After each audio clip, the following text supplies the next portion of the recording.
Hello, guys. My name is June. This is the story of my entitled sister Tina and how she got her just desserts. Before I begin, let me give you some background about my life. I'm Tina's oldest sister. Our parents died when I was only a tween. My sister was even younger and didn't remember them much. It was our paternal Uncle Josh who took us in and raised us as his own. He never married and considered us his own children.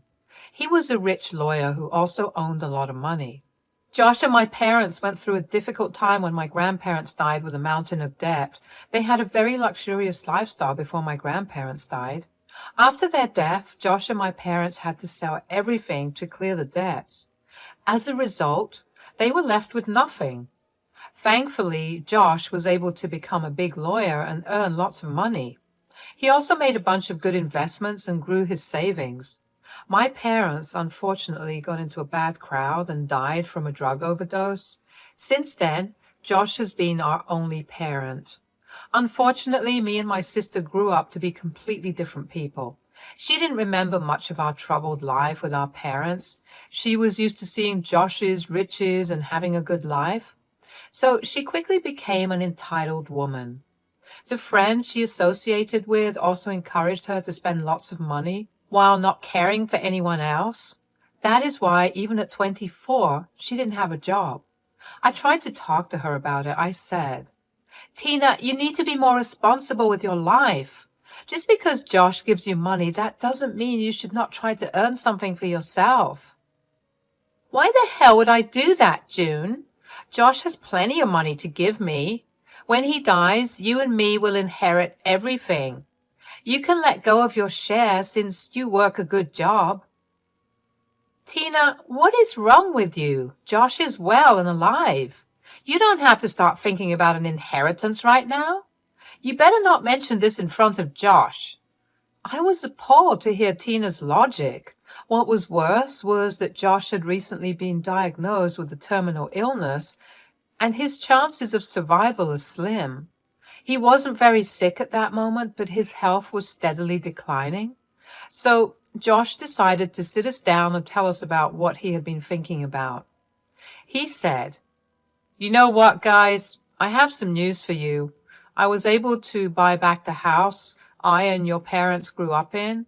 I have purchased the property very recently. I really want to renovate it and make it better." "That is great news, Josh. We know how much you've been missing the house. Do you plan to shift there?" "Not really. I love this house now. I just wanted to give the house a second chance.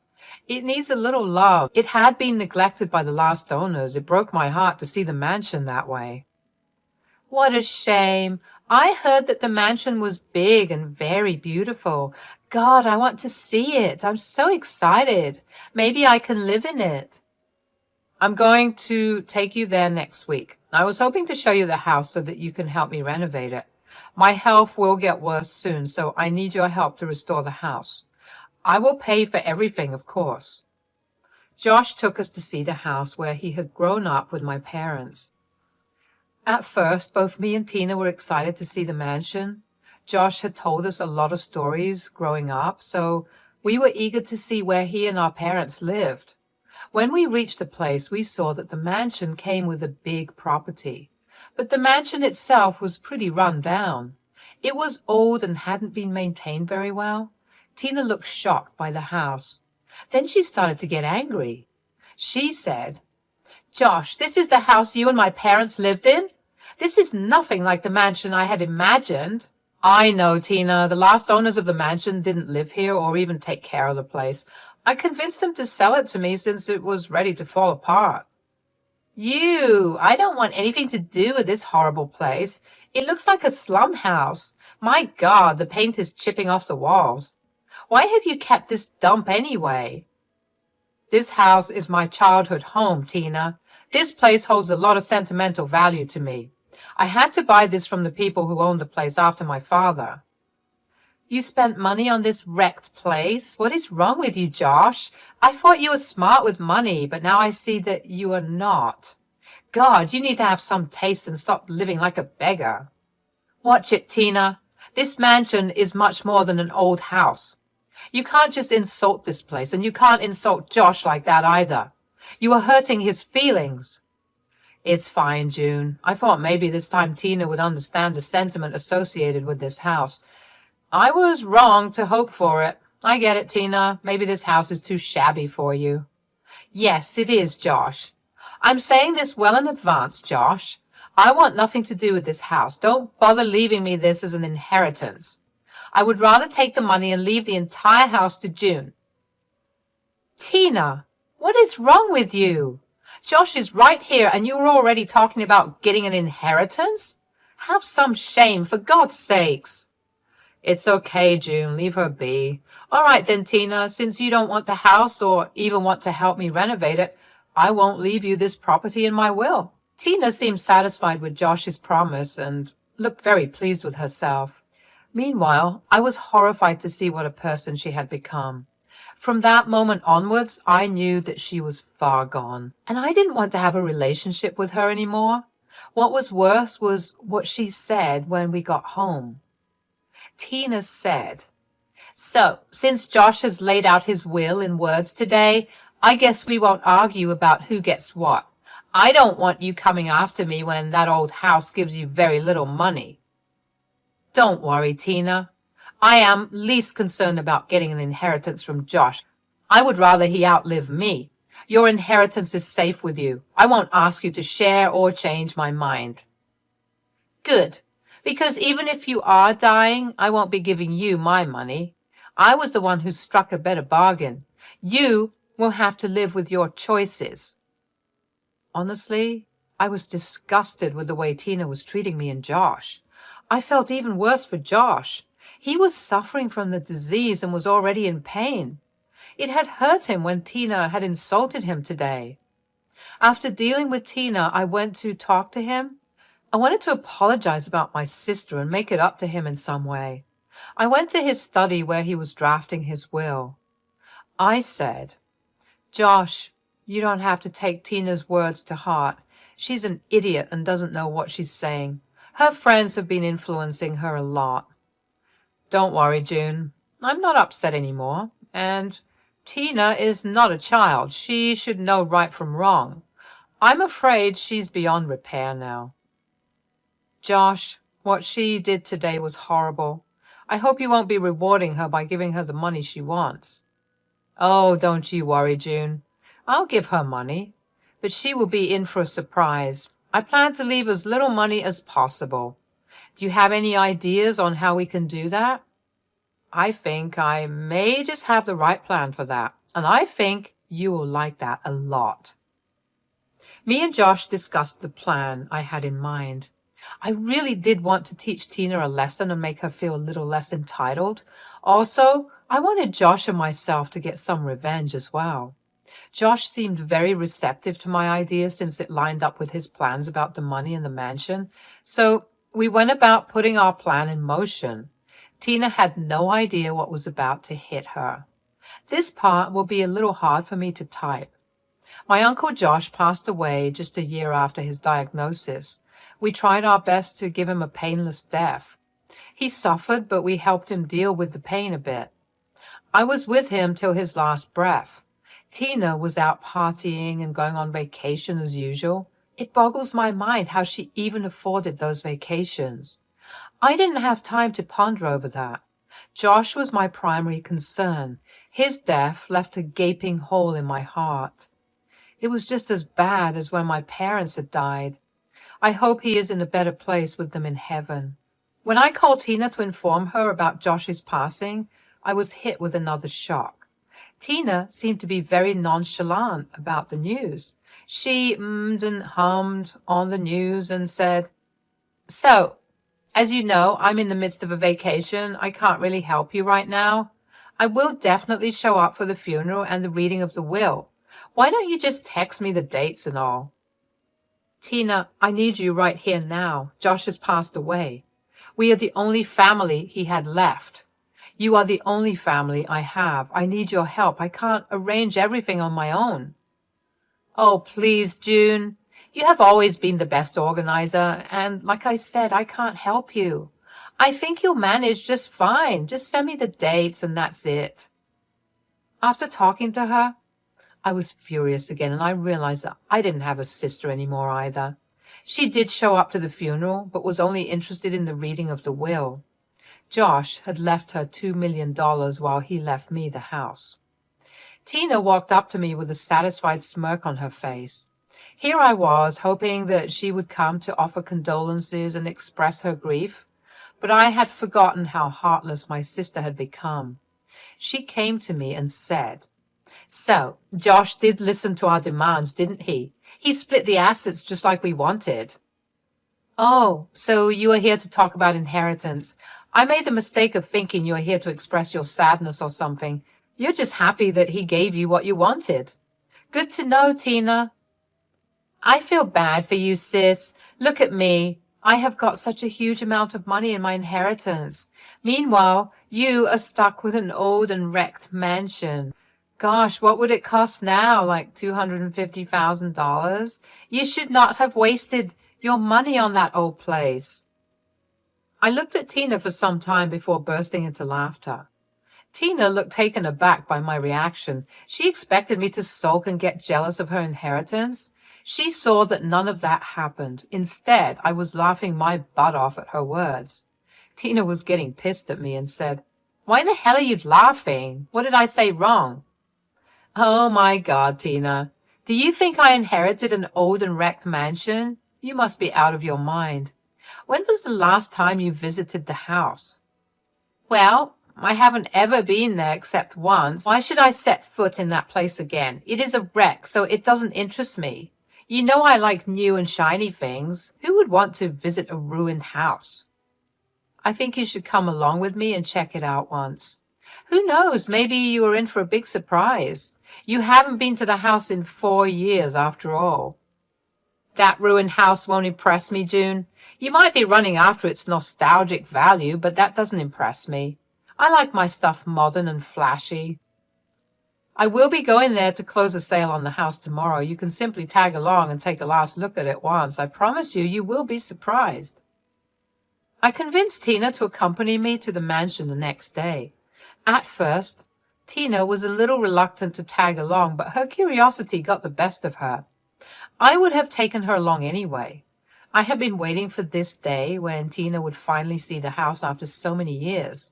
Once that happens, my revenge against my greedy and entitled sister will be complete. Tina and I drove over to the mansion the very next day. Tina was kind of disinterested in seeing the house. She was convinced that there was no way a broken-down mansion would compare to her immense wealth of $2 million. Oh, wait. It was less than that, since the first thing she did was buy designer purses. Don't get me wrong, I like my luxury bags as well, but Tina had no sense of investing money to preserve her fortune. That is one of the reasons why she was so naive about the mansion. When I finally reached the mansion, Tina looked shell-shocked. She said, "My God, June, what is this place? That looks straight out of a magazine. God, I wish I could have a mansion like this." "You were offered half of this mansion, Tina. You straight away rejected it and acted like you were offended that Josh even dared to make this offer." "What nonsense, June! Josh had never offered me a beautiful mansion like this. You must have intentionally hidden this mansion from me so that I can't claim my share. I always knew you had ulterior motives for being near Josh." Your mind really does think in the worst way possible. I guess me and Josh failed to turn you into a decent human being. Anyway, you have been to this mansion before, Tina. I didn't hide anything from you. This is our grandfather's old house, the one you called wrecked and old. "No, that is impossible. It was in ruins when I saw the mansion. It had a horribly overgrown lawn with paint chipping off all over. It didn't even come close to this place." I looked at Tina to take in her stupidity in full form. When Tina was slowly becoming a horrible woman, I was hurt to lose my sister. Now I feel nothing but pity for her. I knew people with a mindset like Tina would never be truly happy in life. I didn't want my sister to be unhappy, but I did want to teach her a lesson. After letting the facts sink in for Tina, I said, "If you had really considered Josh's feelings and helped him remodel the mansion, you would not be here shaking your head in disbelief. You were stupid enough to run after flashy things that you missed how beautiful the old mansion could become. I had no freaking idea it would be this good. It should cost way more than what I had received in my inheritance. This is your fault, June. You should have convinced me better. There is no use blaming me, Tina. I did my best to change your mind, but you never listened to me. This is what happens when you become an entitled and greedy person with no regard for people's advice. Just then, a luxurious car pulled up at the mansion. A few people came out of the car and shook hands with me. We went into the mansion together, and Tina was even more impressed when she saw the interiors. The designers did a great job in handling everything perfectly. I could tell that Tina was starting to tear up. When she heard how much the house was worth, she started to have a meltdown. She couldn't believe that I got $6 million for the mansion. I excused my buyers and let my agent handle the rest of the formalities.